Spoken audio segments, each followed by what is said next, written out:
Selamat sore sedulur, salam sejahtera, salam satu hobi merawat ayam kampung maupun ayam aduan. Ini tutorial pertama dalam ruang lingkup budidaya ayam.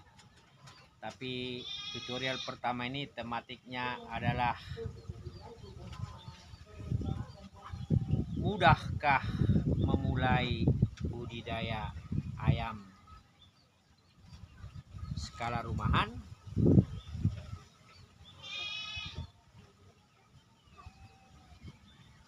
Mudah, tidak sulit.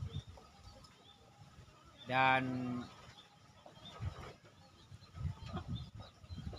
saya sharing saja dari pengalaman seorang teman, Dedi Rohadi, yang tadinya dia memelihara burung lovebird, tetapi ketika dia sudah mulai kemudian harga lovebird sangat anjlok, akhirnya dia mulai berpikir mau beralih ke budidaya unggas tapi jenis ayam.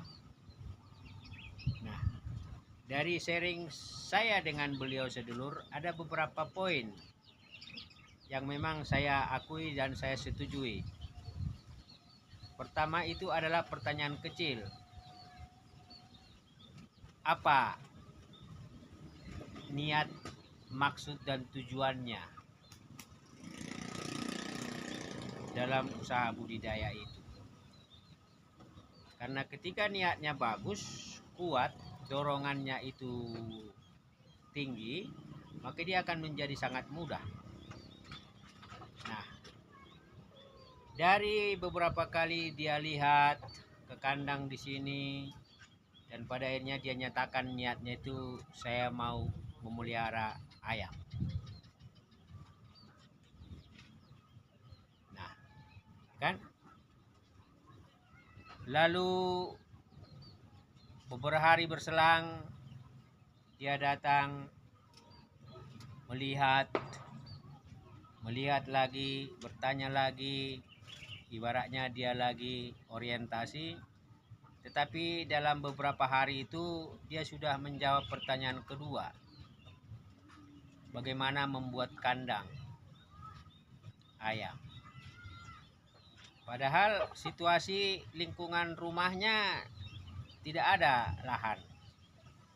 Tapi bekas kandang burung lovebird dikonstruksi ulang dengan berbahan sederhana, hanya kawat rang begini sama bambu. Akhirnya jadilah kandang ayam 2 kotak kecil. Lalu kemudian dia buka ventilasi di bagian asbes supaya cahaya masuk, sinar masuk, dan dia ubah sedikit itu ventilasi angin supaya masuk. Karena apa? Karena ini kamar, ini ceritanya. Ini kamar. Jadi dirubah ya, supaya tadi bau kotoran tidak begitu menyengat. Nah, pertanyaan kedua dia sudah lakukan. Bagaimana membuat kandang ayam? Jadi berbahan baku sederhana dia sudah mulai buat ya. Dipotong, diperhalus sesuai dengan ukuran, dan kemudian ditata di lingkungan yang terbatas. Ukuran kamar kalau tidak salah itu 1,5 meter kali 4 lah.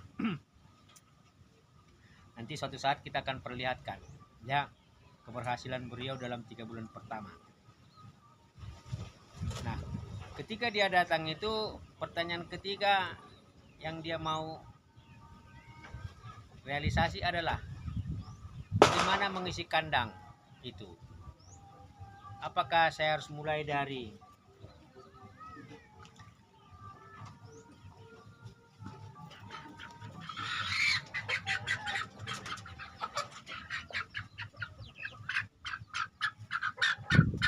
anakan ayam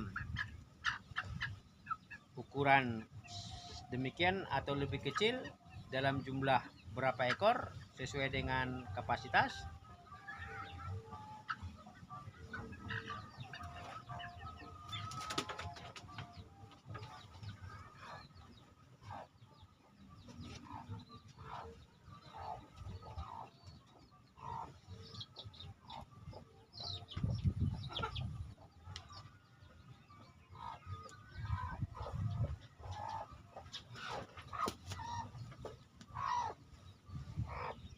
Apakah saya harus mengisi kandang dengan babon yang siap bertelur, lalu disilangkan dengan pacek pilihannya sehingga nantinya akan menghasilkan anakan?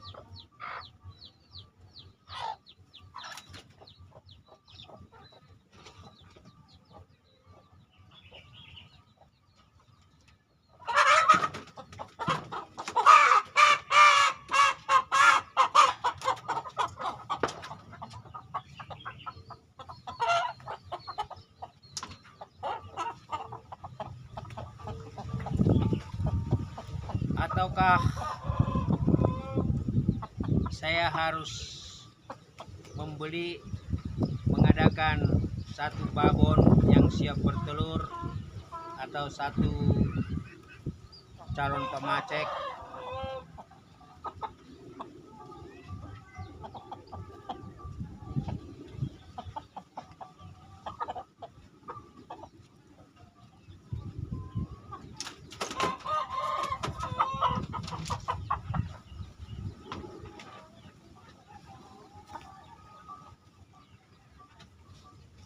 Nah, akhirnya pertanyaan itu dia jawab sendiri. Dia akhirnya beli anakan ayam, ya.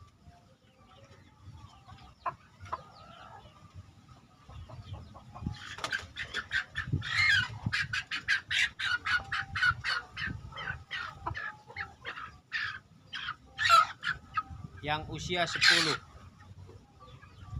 hari. Waktu itu babon-babon kita itu lagi produktif. Dia beli 10 ekor di bawah ini, usia 10 hari. 11 ekor dia beli, ya.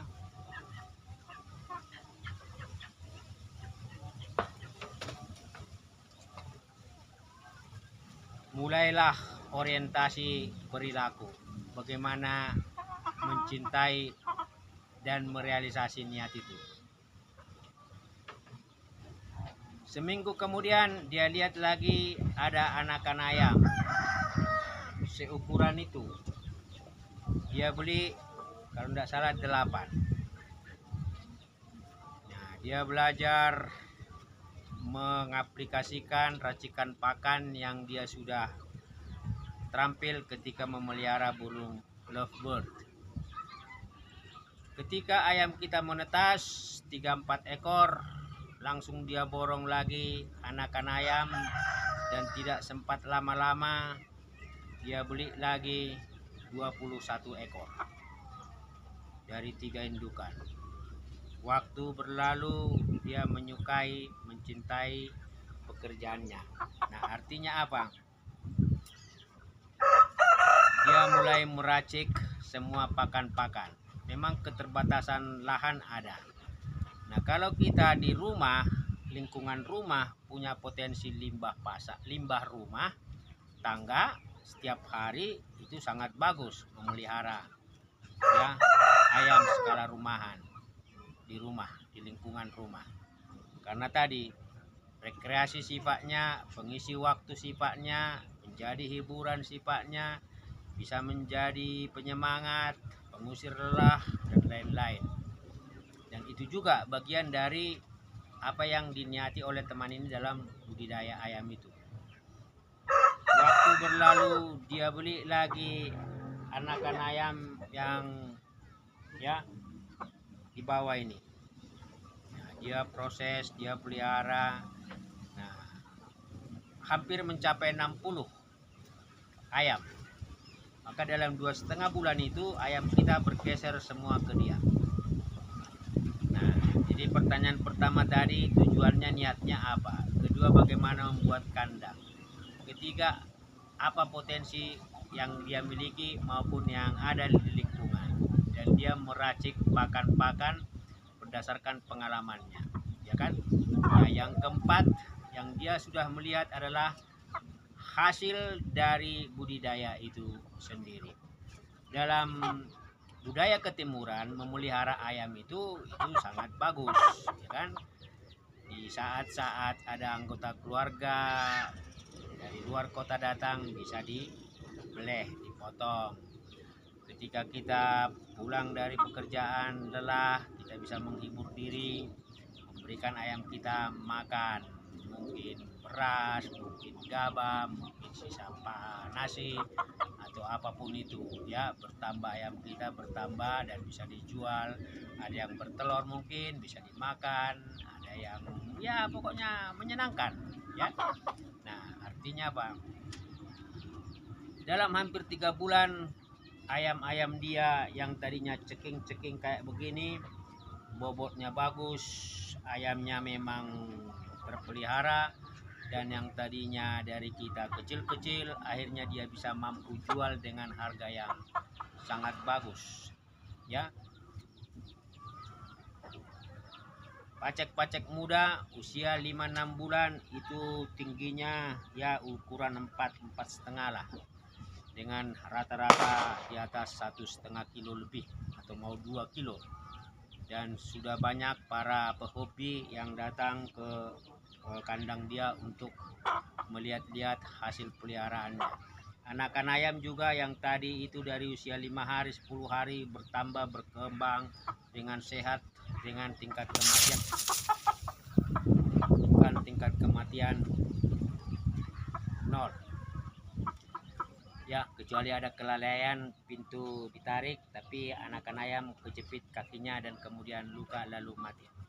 Nah, artinya sedulur, 4 hal yang harus diniati ketika kita mau budidaya ayam. Yang pertama tadi adalah mengenai niat dan tujuan.